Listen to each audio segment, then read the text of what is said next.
What's up, everybody, man? Back. Welcome to a brand new video, and today we're going to be doing another Godzilla MonsterVerse lore Q&A. Today I'm back and we are picking up right where we left off in the last one. In the last video, we discussed what the heck is going on with the MUTOs and how their life cycle has never made sense in the MonsterVerse, and now we will jump on into how Godzilla Aftershock attempts to explain away these MUTO problems by providing us with the MUTO Prime, one of the more questionable entries into the canon. But today I'm going to take one of my bigger swings and try and prove that regardless of if Godzilla Aftershock is canon, the MUTO Prime will remain. So let's get into it.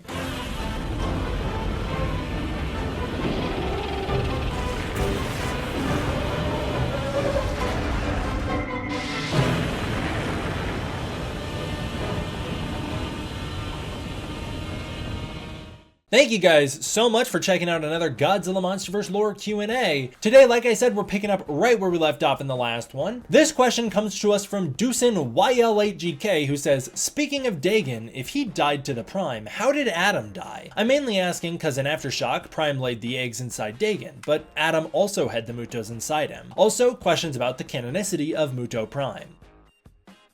In the last episode of the Godzilla MonsterVerse lore Q&A, I explored how, first of all, Dagon and Adam are the same creature, just two different names for the same creature. And I also explained how within the context of Godzilla 2014, there's something much deeper and more interesting going on with the MUTO life cycle than might be initially obvious to the naked eye. The MUTOs are presented with two different life cycles in the film. First of all, showing different spores inside of the Godzilla carcass scene at the beginning, but then seeing a completely different style of nest laid at the end of the film. In that video, I explained how the alternation of generations theory, which actually applies to real life fungus, applies to the MUTO as well, and really helps to explain what's going on there. Today, we're going to jump on into Godzilla Aftershock to show how MUTO Prime really helps support that previous theory, while also giving us much more clarity about what that alternation looks like specifically. And like I said, I'm going to try and prove to you that it does not matter if the comic Godzilla Aftershock happened, MUTO Prime should remain in the MonsterVerse either way. Godzilla Aftershock tries its best to clear up all of this by introducing MUTO Prime and revealing that there are two different ways a MUTO can be born. A female MUTO can lay a nest of eggs that all hatch into a swarm of MUTO, or a MUTO Prime can lay two eggs inside of the carcass of a titan, specifically a Godzilla. The comic does continue to convolute the biology of the MUTO by offering two different explanations for how a MUTO Prime can be born without committing to either one, stating that both of them are possible and both of them are potentially wrong. I don't know why it would give us that option of being like, both of these could also be wrong, but it does. A female MUTO and a male MUTO can mate, and then a female MUTO can eat the mate like a praying mantis, evolving into a MUTO Prime, or a female MUTO can kill all the other MUTO babies in a swarm she's born with to become a MUTO Prime. A MUTO Prime seems to be an evolutionary trait the species took on in cases where a male MUTO might not be present to fertilize their eggs, so they evolved themselves to reproduce asexually. But this is where things get confusing, because in either case, in either way a MUTO Prime is born, a male MUTO was already needed for the female MUTO to feast upon it to become a Prime. She either needs to kill all the other MUTOs in her brood, or she needs to kill her mate. So what's the actual purpose of a MUTO Prime, other than just to try and offer some explanation for why there are two different reproductive methods offered in Godzilla 2014? Should the female MUTO already be able to mate, there shouldn't be a problem. So I don't know why she would need to kill and eat her mate to become a Prime, which makes me think the most likely scenario for how a MUTO Prime is born is if a brood is born where the males die, don't survive, or it's just all females, and so the females have to kill each other to become the Prime.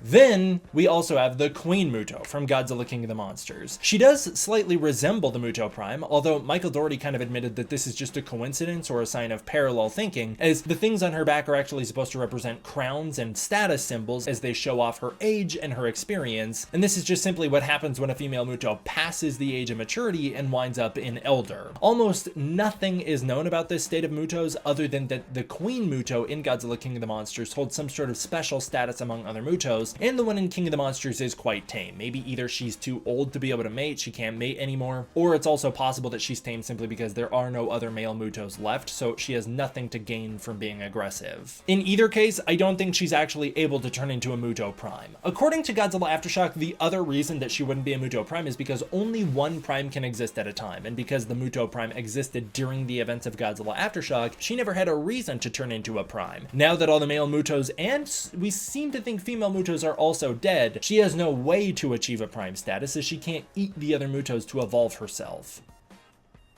As for the canonicity of MUTO Prime, it is very questionable. I'll say if you want to accept the comics and novelizations as canon, that's totally fine. That means that MUTO Prime is 100% canon. If you go off the accepted canon of the MonsterVerse, which is just the films and Monarch Legacy of Monsters, then she hasn't been mentioned yet, so she's not canon yet, but she's also not uncanon either. You know, it's like one of those things where it's like, she could be. The films have never mentioned her, so technically speaking, not canon, but nothing contradicts her being canon either. We'll actually have a video coming out later in a couple days that goes way more in depth with this whole MUTO Prime debate and if she is currently canon, and so I'll save that discussion for that video. By the way, that video I just mentioned, it's already out now. It should be anyways. That was one where we did that big deep dive into Monarch Legacy of Monsters, so go check that video out. It's really interesting stuff. I could not recommend it more. Finally here, this means that technically speaking, Adam was killed by a MUTO, a female MUTO and a male MUTO who then reproduced inside of him, or a female MUTO who reproduced asexually inside of him as part of the alternation of generations. Alternatively, Dagon was specifically killed by a MUTO Prime who does reproduce asexually, pretty much satisfying this alternation of generations that I'm talking about, which could mean that every other generation switches or so, you know? That's why I kind of like the idea of MUTO Prime being canon, as MUTO Prime in a way, I think most precisely seems to reflect what would happen if the female MUTO's eggs at the end of Godzilla 2014 were to hatch. They would probably kill each other and feast upon each other until a Prime is born. That Prime would then be able to produce two MUTOs that could reproduce sexually. This would also keep in, like I said, keep in check the MUTO's overall place in the ecosystem so that they didn't wind up overpopulating, destroying ecosystems, and wind up killing themselves in the process because they have nothing to feed upon. You know, many species in nature have some sort of counterbalance by nature to stop over reproduction, and this very well could be the MUTO's version of that. But it's all kind of up in the air. I think MUTO Prime specifically only exists from an outside of film perspective just to add justification for the two different reproductive methods we see in Godzilla 2014, and it does convolute the lore a little bit, but the lore was already complicated, as I've explained, so I think it's kind of up for you to decide. But the canon answer, according to the expanded canon, is that MUTO Primes exist. She's the one that killed Dagon. According to the film canon, we've never heard of a MUTO Prime, and therefore Adam was killed by, it seems, an asexually reproducing MUTO who would serve a similar function as MUTO Prime. Therefore, MUTO Prime could still be canon in a way.